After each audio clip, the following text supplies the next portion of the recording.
एक संत वृंदावन गए, वहां कुछ दिन घूमे फिरे, दर्शन किए। जब वापस लौटने का मन किया तो सोचा भगवान को भोग लगाकर कुछ प्रसाद लेता चलूं। संत ने रामदाने के कुछ लड्डू खरीदे और मंदिर में जाकर प्रसाद चढ़ाया और आश्रम में आकर सो गए, क्योंकि संत को सुबह ट्रेन से निकलना था। सुबह वृंदावन से चली ट्रेन को मुगल सराय स्टेशन तक आने में शाम हो गई। संत ने सोचा अभी पटना तक जाने में 3-4 घंटे और लगेंगे, भूख भी लग रही है।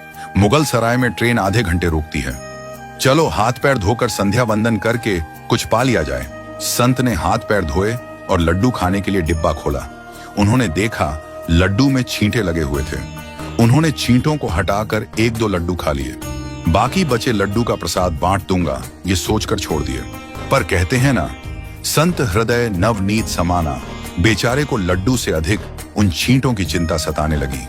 सोचने लगे ये छींटे वृंदावन से इस मिठाई के डिब्बे में आए हैं। बेचारे इतनी दूर तक ट्रेन में मुगल सराय तक आ गए।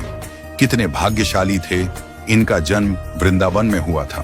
अब इतनी दूर से पता नहीं कितने दिन या कितने जन्म लग जाएंगे इनको वापस पहुंचने में।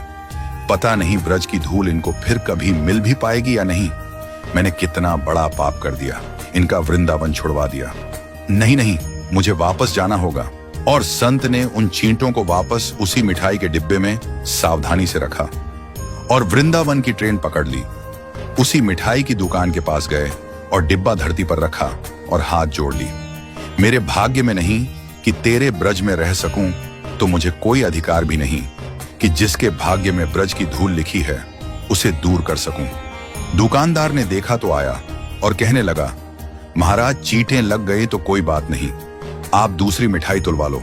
संत ने कहा, भैया मिठाई में कोई कमी नहीं थी, इन हाथों से पाप होते होते रह गया, उसी का प्रायश्चित कर रहा हूं। दुकानदार ने जब सारी बात जानी तो उस संत के पैरों के पास बैठ गया और भावुक हो गया। इधर दुकानदार रो रहा था, उधर संत की आंखें गीली हो रही थीं। बात भाव की है, बात उस निर्मल मन की है, बात ब्रज की है, बात मेरे वृंदावन की है, बात मेरे नटवर नागर और उनकी राधा रानी की है, बात मेरे कृष्ण की राजधानी की है। बूझो तो बहुत कुछ है, नहीं तो बस पागलपन है, बस एक कहानी।